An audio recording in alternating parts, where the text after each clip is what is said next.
Chapter 17 of the surprising adventures of Bampfylde Moore Carew, King of the Beggars, by Bampfylde Moore Carew. This recording is in the public domain. The fleet, sailing from Spithead with a fair wind, anchored safely at Copenhagen, and then the King of Denmark came on board Sir Charles Wager. The moment he set his foot on board, both the flagships were covered with an infinite number of colours of every hue, which, waving in the wind, made a most gallant sight. Upon his departure, the colours were all taken down in an instant, and every ship fired 18 or 20 guns. Sailing from Copenhagen, they anchored next in Elsen Cape in Sweden. From hence they sailed to Revel in a line of battle, in form of a rainbow, and anchored there.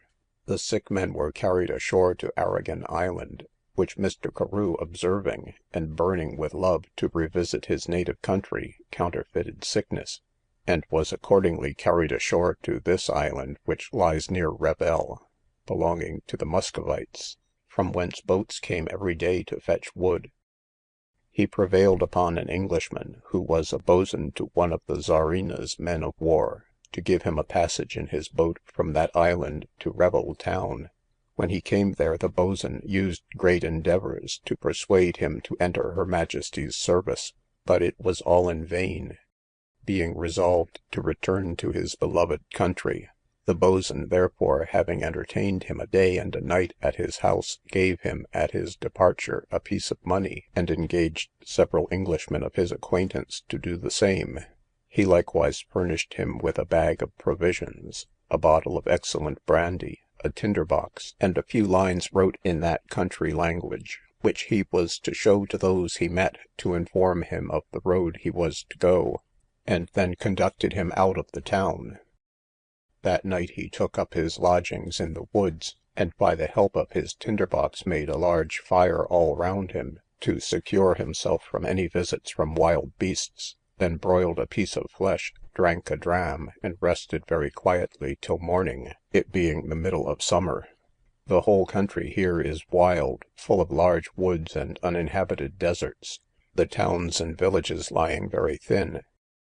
In the morning, finding his way out of the woods, he espied a lonely hut, to which he made up, and making signs of hunger and thirst, they gave him some rusk bread and caparetta or goat's flesh to eat, and some goat's milk to drink, which is the usual fare amongst those people, who are most of them Lutherans by religion, and lead very sober lives. Of some of them he got small bits of money, which they call compex, and are of silver, something larger than a barley corn, being of a penny value. He likewise frequently got drams of excellent brandy amongst them, and his shoes being worn out by travelling, they gave him a pair of good wooden ones, which sat very awkwardly on his English feet. About 6 or 7 days' travel through this wild country he came to Riga, a large town and famous seaport. Here he met with many English merchants and commanders of vessels, who were very kind to him. He tarried 2 days in Riga, to rest and refresh himself, during which the English merchants and commanders provided lodgings and other accommodations for him, collecting upwards of 50 shillings for him. Having expressed his utmost gratitude towards his good benefactors, he again pursued his journey, subsisting himself sometimes on the charity of the inhabitants of the country, and at other times milking the cows upon the mountains or in the woods. The next place of note he arrived at was the city of Danzig, in the kingdom of Poland. Here he found a great number of English merchants, who traded to Exeter and Bristol, and had many correspondents living in those places, several of whom Mr. Carew being acquainted with, he gave a particular account of. Having been entertained here very hospitably for several days, he set out again, having first received some handsome presents from the English merchants. From Danzig he got a passage on board an English brigantine, bound for Copenhagen, but through stress of weather was obliged to put into Elsen Cape, where he went on shore, and travelled by land to Stockholm, the capital of Sweden. But in his road thither he lost his way in this wild and desert country, and for the space of 3 days and nights saw neither house, hut, nor human creature, the weather being very thick and foggy. Nothing could be more melancholy and dreadful than these 3 days' travel. his provisions were exhausted, and every step he took he was uncertain whether it might lead him farther into the woods, as he could make no observation how the country lay, the fog intercepting the light of everything. Sometimes fancy would paint to him a hut through the fog at a little distance, to which he would direct his steps with eager haste, but when he came nearer found it nothing but an illusion of sight, which almost drove him to despair. The fourth day he was exceedingly hungry, when to his great joy he espied 2 she-goats fastened together with ropes of straw. He ran to them with great eagerness, and drunk very heartily of their milk. After this he began to consider that there must be some hut at least hard by, as the goats could not have strayed in that manner any great distance. He therefore resolved to stay upon the spot for some time, and soon after the fog clearing up, he espied a hut just before him, to which he directly repaired, and there got a bellyful of their homely fare, and directions to find his way to Stockholm. The religion of this country being chiefly Lutheran, he passed for the son of a Presbyterian parson, and his name Slowly, pretending to have been cast away in a vessel bound for Revel. The Lutherans at Stockholm were exceedingly kind to him, and raised a handsome contribution for him. He likewise chanced there to meet with a relation of Dr. Bredaw, a Swiss gentleman that resided at Dartmouth in Devonshire, who asked several questions about him, and as Mr. Carew was well acquainted with him, he gave very satisfactory answers, upon which account that gentleman gave him a guinea, a great fur cap, a coat, and a fine dog, with a letter to carry to his relation at Dartmouth. From Stockholm he went to Charlestown, and after a short stay there continued his journey to Copenhagen, the metropolis of Denmark.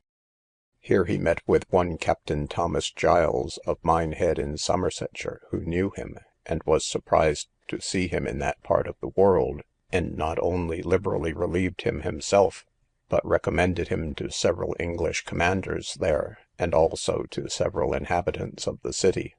From Copenhagen he went to Elsenburg, thence to Elsinore, where he got a passage for England, and once more arrived in his native country. Landing at Newcastle upon Tyne, he visited his wife's relations, and then set forward for Devonshire, travelling all the way in the character of a shipwrecked seaman. Meeting at Exeter with his beloved wife, and likewise with his friend Coleman and his wife, they travelled together for some time, during which Coleman's wife was delivered of a daughter, but as they found so helpless an infant a great hindrance to their travelling, Mr. Carew contrived a stratagem to get rid of it, and at the same time advanced the fortune of the child. There was in the town, where they then were, a gay bachelor, who lived with his mother and sisters, and was a great admirer of that order of female travellers called Cousin Betty's. Coleman's wife had been with him some months before in that character, was very well entertained, and amongst other favours received the present of a silk handkerchief. They therefore dressed up the babe very neatly, wrapped it up exceeding warm, and put it in a hand basket, taking care to put in the handkerchief Coleman's wife had received from this gay bachelor. Then getting a large boar cat, in the dusk of the evening they tied it to the knocker of the door, setting down before it the basket with the helpless infant. The cat, not liking the treatment, made a hideous squalling, and with his struggling rap, rap, rap, went the knocker of the door. Out ran the gentleman with his mother, sisters, and servants, and the neighbourhood gathered about the door to see what this noise could mean. Mr. Carew and Coleman mingled among them to learn what would be the event of their stratagem. The cat, by long struggling, got free of the knocker, and ran away, only leaving part of the tail behind. The basket alone now engaged the attention of every one, and being delivered to the gentleman to open, the feeble cries of an infant soon reached their ears. The mother and sisters, alarmed at this unexpected salutation, snatched the basket from him, and upon the child's breast found a note in these words: "Remember, sir, where you last met me, you have not been so kind as you often promised, and swore you would. However, it justly belongs to you. I have made bold to send you the fruits of our meeting, and this handkerchief which you made me as a token. Be kind to our infant daughter. and the unfortunate mother, on her part, will forgive you. Yours, etc. The horrid squalling of the cat did not grate so disagreeably upon the gentleman's ears as the reading of these words, so that his hat and wig were flung off, and he ran about stamping and swearing that the child was none of his, neither did he know anything of the mother. On the other hand, his mother and sisters flew into a violent rage, assailing his ears on every side with reproaches, so that he would at that time have thought deafness preferable to any one of the senses. Dost thou deny the child to be thine? Cried the mother. Has it not thy very eyes, nose, and mouth? And is this not thy very handkerchief? This thou canst not deny, for I can safely swear it was thine. The poor gentleman, thus beset on all sides, was obliged to quit the field. The child was taken into the house, and brought up and educated there, and is at this day a very accomplished, fine lady. Some time after this adventure, Mr. Carew took passage at Folkestone in Kent, or Boulogne in France, where he arrived safe, and proceeded to Paris and other cities in that kingdom. His habit was now tolerably good, his countenance grave, his behaviour sober and decent, pretending to be a Roman Catholic, who left England, his native country, out of an ardent zeal of spending his days in the bosom of the Catholic Church. This story readily gained belief, his zeal was universally applauded, and handsome contributions made for him. But at the same time he was so zealous a Roman Catholic, with a little change of habit, he used to address those English he heard of in any place as a Protestant shipwrecked seaman. He had the good fortune in this character to meet an English physician at Paris, to whom he told his deplorable tale, who was so much affected by it, that he not only relieved him very handsomely, but what was more, recommended him to that noble pattern of unexhausted benevolence, Mrs. Horner, who was on her travels, from whom he received 10 guineas, and from some other company with her 5 more. Here, reader, if thou hast a good heart, we cannot entertain thee better than by drawing a true though faint picture of this generous lady, for were benevolence and generosity real beings, we are persuaded they would act just like her. With such an unsparing hand would they bestow their bounties, and with such magnificence reward desert, with such godlike compassion cheer the afflicted, and just so make happy all around them. But thou canst form no adequate idea, unless thou hast been in the neighbourhood of that noble mansion, the seat of Mrs. Horner, at Mulberry, Dorsetshire, where benevolence has fixed her seat. Permit me therefore to transport thee thither, to bless thy sight with the delightful scene. See, already the parish church, rebuilt at her expense, strikes the eye. It is she that has erected it to the honour of her God. Thou art surprised, I see, to behold an eminent physician, who is allowed a constant salary by her to visit the poor sick in her neighbourhood, coming out of his chariot to enter the wretched huts of poverty. But no, she has already paid his fees. See here another compounding the choicest drugs and medicines for a whole neighbourhood. It is her bounty that has supplied them. Cast your eye the other way, and behold that company of aged and decrepit poor. They are going to receive their daily bread at her table. But let us enter the poor cottage. See, here are the Holy Scriptures and other books of pious instruction. And hark, the lisping child is reading distinctly in one of them. Her munificence has bestowed these useful gifts, and instilled instruction into that tender mind. Behold with how dejected a look and grief-swollen heart, with what a load of care, yon person enters the mansion.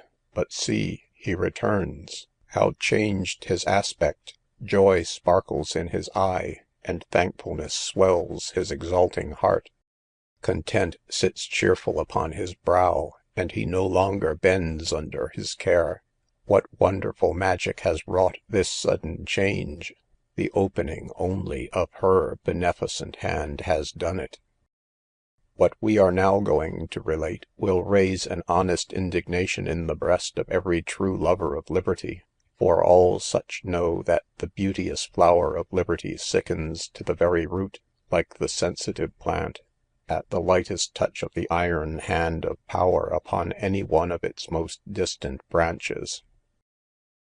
Chapter 18.